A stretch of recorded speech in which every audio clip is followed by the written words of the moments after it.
attention to the marijuana news over the weekend. There was a big story popped up from New York City. 14 bags of marijuana found in toddler's backpack.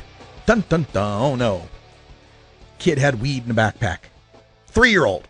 You know, as if she was dealing.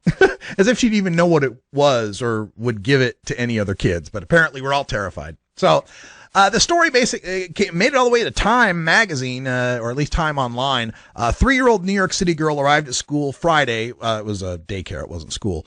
Well, it says it's New Life School, so maybe it's a preschool. All right. In Harlem, noticed she reeked of pot and called the police, arrived at the scene, found 14 bags of the drug, the herb, stuffed inside the girl's pink Minnie Mouse backpack. Later that night, police arrested 24-year-old Kelly Mina, who admitted the bags of weed belonged to him. He was charged with criminal possession of marijuana and criminal sale of marijuana because it was in separate bags. A friend of the girl's father, Mina, was allegedly responsible for placing the marijuana inside the backpack, though it's not yet clear why. Well, I'll tell you why. It's because it's illegal. It has to be stashed somewhere. You got to hide it. Gee, where would cops not look? I know, a 3-year-old's Minnie Mouse backpack. That's why it happened. But looking into this story revealed a whole lot of connections, kind of a Kevin Bacon 6 Degrees thing going on here, leading to a much more tragic story that I wish the New York media would be putting a little more effort into. When we got a background on this, right, that was the Time magazine story, the 14-year-old Kelly Mina, he's a friend of the girl's father. So he put it in his friend's daughter's backpack, right? Well, the New York Daily News investigates this and found out that Kelly Mina, age 24, is the friend of the little girl's father, Ramarley Graham. Ramarley. I have to push the Ramarley. No. Anyway, a friend of the little girl's father, Ramarley Graham, and has been busted more than a dozen times. Graham is the brother of Ramarley Graham. This is where we get into the tragedy, folks. Kelly Mina's friend, Ramarley, his brother Ramarley, was chased into his Bronx home last February and shot dead by Officer Richard Haste, or as I like to call him, Dick. Dick Haste. Sounds like a pun for premature ejaculation. But anyway, Dick Haste, by the way, the Kelly Mina got $150 bail and was released from jail here. But the weed, it was 5.3 ounces of weed in the 14 bags, right? Now, the story of Ramarley Graham, though, is the one I want to get to. So Kelly's friend, Ramarley's brother, was shot by the cops. And I want to give you some surveillance here. I've got the picture here. I've got the video. I want to run this video here so that you can see the surveillance cameras, because unbeknownst to the cops at the time, there were surveillance cameras at the apartment. What had happened is the kid, Ramarley, was at a convenience store that was being surveilled by the cops for known drug activity. Cops supposedly saw the butt of a handgun in the kid's waistband, but really the kid was just trying to pull up his pants. It was nothing like that. The kid strolls home to his grandma's house, casually walks into grandma's house.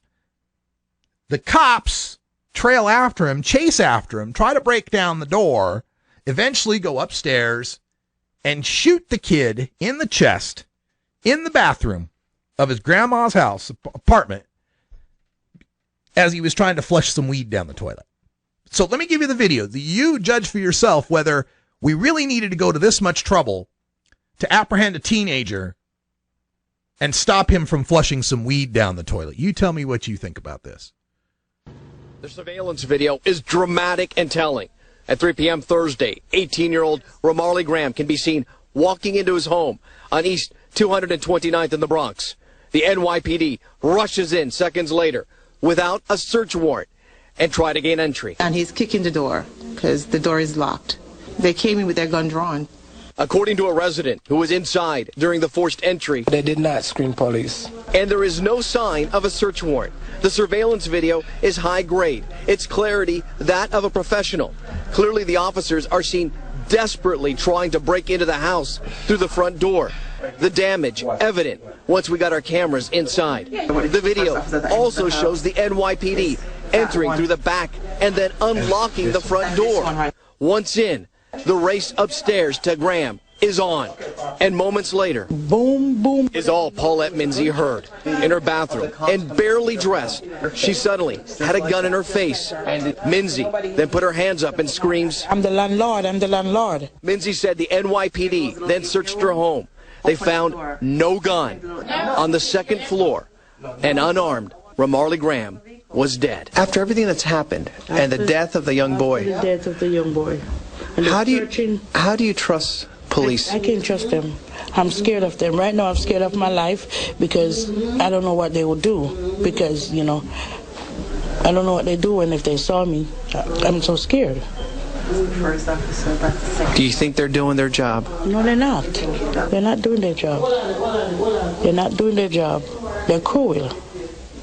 They're very cruel, and I'm scared of my life because the cops come and put the gun in my face. I'm so scared. That's the world that Ramarley Graham, Francelot Graham, and Kelly Mina are living in. They're living in a world where just having weed on you or being part of the underground weed market means cops are going to follow you home, kick down your grandma's door, try to burst in, claim you have a gun. And reading some of the comments on this, and I can't substantiate much of this, but in the comments, someone was talking about how the NYPD released some surveillance video of their own where it was doctored, where they weren't even using surveillance video of Ramarley. They had picked some other black kid with a totally different colored hoodie to try to make their case. This cop, Dick Haste, by the way, who shot and killed Ramarley Graham, won't be charged with manslaughter. A grand jury voted to not charge him with manslaughter. The jury decided there wasn't enough evidence to re-indict Dick Haste in the death of 18-year-old Ramarley Graham. Haste had been indicted by a different grand jury last year, but the judge threw out that indictment, citing a mistake by the assistant district attorney. Oops, made a mistake. Doggone it. So in the Marissa Alexander case, we have a mistake being made in jury instructions that puts a woman in jail for 20 years prison. Here, we have a mistake in the justice system that allows a cop who shot an unarmed kid after breaking down the door, and no warrant in any of this, folks. Shoot that kid point blank. No charges. Just trying to flush some weed down the toilet. Now, the family have been protesting. They're seeking out the Justice Department to try to take up the case on civil rights grounds, and that's always a double-edged sword in my perspective. I mean, I want to see justice, but on the other hand, it seems to me that sometimes we use these civil rights laws to try to get a second trial for people who, were minorities that got a raw deal by the justice system, rather than just trying to fix the damn justice system. But that's a whole nother rant. I really want to see some justice in this case. And the Justice Department, apparently, this was ABC reporting back a month ago that the Justice Department was going to review the case. But the second manslaughter charge not going to happen. The mother, Ramarley Graham's mother, said this modern day lynching has to stop. It's only a different way of doing it, gunning down our kids. We want Eric Holder to take this case and look into it and take over. And the cop, the head of the union representing the cops, said, quote, the grand jury courageously came to the right and proper decision, adding that they recognized that police officer Haste was pursuing what he had every reason to believe was a man with a gun, end quote. A teenager, an 18-year-old, they've made T-shirts up. The protesters have made T-shirts that say, I'm Ramarley. You can see my hands. There is no gun. Why did you shoot me? You can see on the videotapes that were presented that they could clearly see he had no gun. But he's a black kid in New York, so Here's some video from some of the protests where they talked to yet another black man who had been put down by the system. And is just the latest in a string of tragic events that have been caused by what they call a policy of overstepping boundaries. Activists are calling on the mayor to re-examine police operations. Mayor Bloomberg now, is this brother here who was beat by a police officer and thrown on his face. Right here in the Bronx, too, a few days ago. No weapon, no gun, no knife for a bag of marijuana. They say the Graham incident did not have to lead to a death. Absolutely, it did not have to lead to a death, but when we militarize our police like this, when we instruct them that their own citizens are the enemy, when we give them the idea that anybody who's got a bag of weed is the next Tony Montana waiting to say hello to your little friend, when that's the military mindset, when they see us as the enemy and they think that we're all loaded for bear, ready to go out guns blazing because we're, potted up on weed, these things are going to happen. It's inevitable. And the only thing that fixes this is legalizing marijuana. Not decrim, not medical, not half-stepping. It must be legal. Not just to possess it, but to grow it. We've got to keep fighting for that legality, or we will continue to see these kind of things go down.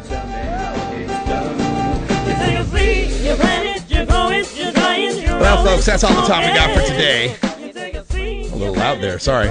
All the time we got for today, but stay tuned because Toker Talk Radio is next. We are back with Toker Talk Radio. All sorts of stories coming up, including I'm going to talk about my own life. Sad thing happened to me this weekend for the first time. I'll tell you all about it. Also, we got a stupid stoner story coming up. We're going to look at torture in Iowa by the system that won't recognize medical marijuana, and a look at the pot doc phenomenon. They're freaking out in Massachusetts over pot docs. Oh, no. We'll tell you all about it. Hey, thanks for joining us, and thanks for being a VIP member and supporting 420radio.org. Big thanks to Kay out there and her annual donation that helped us pay the rent today. Very, very timely. I'm Radical Russ. Until next time, take care of each other, tokers. This is the Russ Belville Show. The Russ Belville Show is blogging and podcasting daily at radicalruss.com. You take a seed, you plant it, you grow it, you dry it, you roll it, you smoke it. You take a seed, you plant it, you grow it, you